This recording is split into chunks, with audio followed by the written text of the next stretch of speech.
नमस्कार, जय श्री राधे, हर हर महादेव। स्वागत है आपका एस्ट्रोफोन लाइव के इस दिव्य मंच पर। मैं आचार्य राकेश मोदी आप सभी को वंदन करता हूं, प्रणाम करता हूं। लेकर आ गया हूं आपके लिए मंगल के नीच राशि में गोचर की यह कहानी। आज इस वीडियो में बात होगी तुला राशि वालों के लिए कैसा होगा प्रभाव 20 अक्टूबर से लेकर के 21 जनवरी तक। क्यों 21 जनवरी तक बात किया जा रहा है? क्योंकि मार्गी अवस्था में 21 जनवरी तक विराजमान रहेंगे।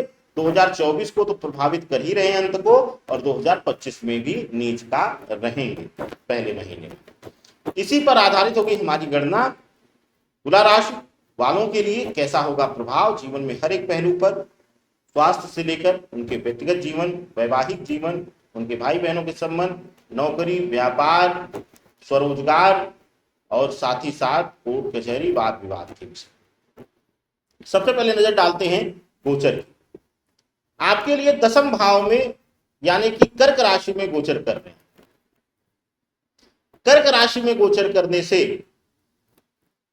जो चतुर्थ दृष्टि पड़ रही है वह पड़ रही है आपके खुद के घर पर, यानी कि आप ही के राशि पर। चतुर्थ दृष्टि खुद पर पड़ने से नीच के मंगल का बहुत कुछ परिवर्तन लाए, खुद को लेकर के भी पीड़ा थे। सप्तम दृष्टि जो है वह आपके चतुर्थ भाव पर, मातृत्व भाव पर पड़ रही है, भूमि भवन इत्यादि के सुख पर पड़ रही है। और अष्टम दृष्टि जो पड़ रही है मंगल की वह पड़ रही है आपके पंचम भाव। तुला राशि, तुला लग्न वालों, तैयार हो जाइए एक छोटे समय के लिए संघर्ष के लिए। क्या आपके लिए नीच का मंगल कुछ बड़ी दुर्घटना, बड़े परिवर्तन की तरफ इशारा कर रहा है? इसी पर चर्चा करेंगे। आइए सबसे पहले स्वास्थ्य के कारण। नीच के मंगल की चतुर्थ दृष्टि आपके खुद के घर पर पड़ने से आप शारीरिक पीड़ा से परेशान रहेंगे। यानी आप अपने जीवन में इस पूरे गोचर में, और एक लंबे समय तक मंगल देवता इस बार गोचर कर रहे हैं, तो आप खुद की शारीरिक पीड़ा से उलझे हुए रहेंगे। कुछ न कुछ शारीरिक पीड़ा इस पूरे समय में 2024 के अंत से लेकर 2025 के प्रारंभ तक बनी रहेगी। यानी छोटी मोटी स्वास्थ्य संबंधी दिक्कतें, खुद के शरीर से जुड़ी हुई कुछ पीड़ाएं, कुछ स्वास्थ्य पीड़ा, वह आपको परेशान करके, उलझा करके रखने वाली है। बात आपके लिए अब आपके व्यक्तिगत जीवन की। व्यक्तिगत जीवन में चतुर्थ भाव पर सप्तम दृष्टि पड़ने से और पंचम भाव पर अष्टम दृष्टि पड़ने से बहुत बड़े परिवर्तन आए।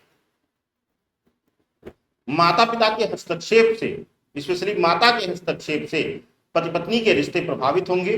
पति पत्नी के रिश्तों में दूरियां बनेंगी, पति पत्नी के रिश्तों में मतभेद पैदा होंगे। यह पूर्ण रूप से दिखाई दे रहा है।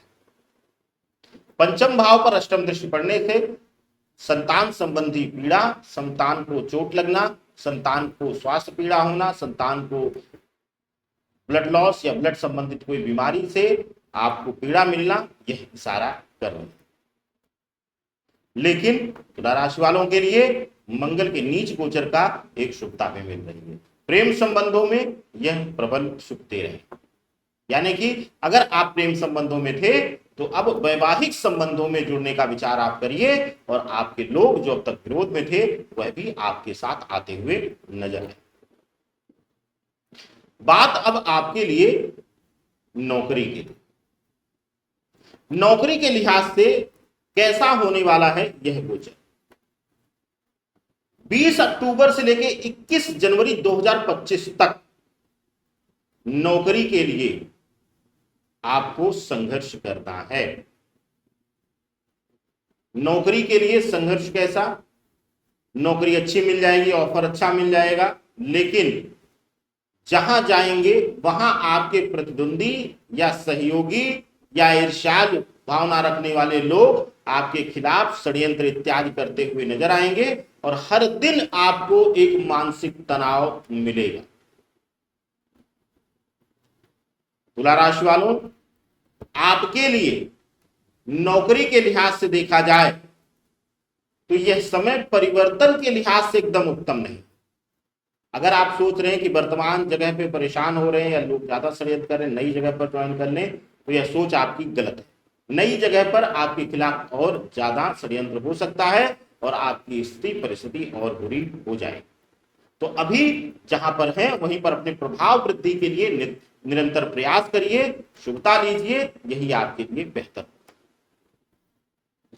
बात अब आपके लिए व्यापारिक दृष्टिकोण से कैसा रहने वाला है मंगल का नीच राशि कर्क में गोचर।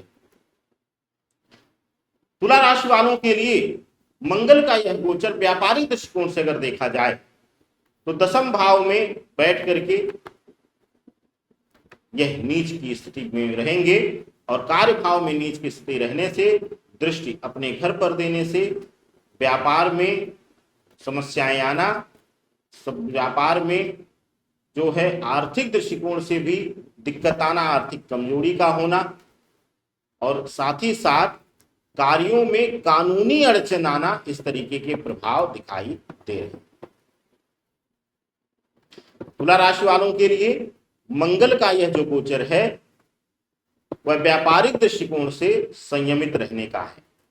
किसी नए व्यापार की तरफ इशारा अगर मिलता है तो अभी आंखें बंद कर लीजिए। कोई अगर आपको प्रेरित कर रहा है तो अभी आंखें बंद करके हाथ जोड़ लीजिए। अगर विस्तार के लिए सोचा आपने तो आपके लिए पैसा फंस सकता है, विवादित हो सकता है और आप आर्थिक रूप से बुरी तरह टूट जाए। बात अब आपके वाद विवाद कानूनी विषय की। अगर इस बीच 20 अक्टूबर से लेकर 21 जनवरी तक अगर आप कोई विवादित जमीन इत्यादि लेते हैं, कोई भूमि खरीदते हैं, जमीन खरीदते हैं, घर खरीदते हैं, अगर उसमें कहीं से भी छोटा मोटा विवाद है तो वहां से आप हट जाइए, अपने आप को, अपने नाम को पूरी तरह से हटा लीजिए, नहीं तो बड़ा कानूनी पेच आपका इंतजार कर रहा है और आपकी मुश्किलें बढ़ा देगा। पैतृक संपत्ति इत्यादि का कोई विवाद चल रहा था तो वहां पर आपको शुभता मिलती हुई दिखाई दे रही है। आकस्मिक रूप से पैतृक संपत्ति का लाभ, पैतृक संपत्ति में वाद विवाद में शुभता मिलना, यह पूर्ण रूप से इशारा इस मंगल के नीच राशि के गोचर में हो रहा है। तो ये रहा तुला राशि वालों के लिए मंगल का नीच राशि में प्रवेश का प्रभाव। अब जानते हैं एक चमत्कारी उपाय। क्या करना है आपके लिए, आज आप नोट कर लीजिए कि मंगल की पीड़ा से बचने के लिए जो है वह खास करके आपको हर सोमवार को और हर शनिवार भगवान भोलेनाथ के ऊपर चंदन इत्र अर्पित करना है और प्रणाम करके चले आना।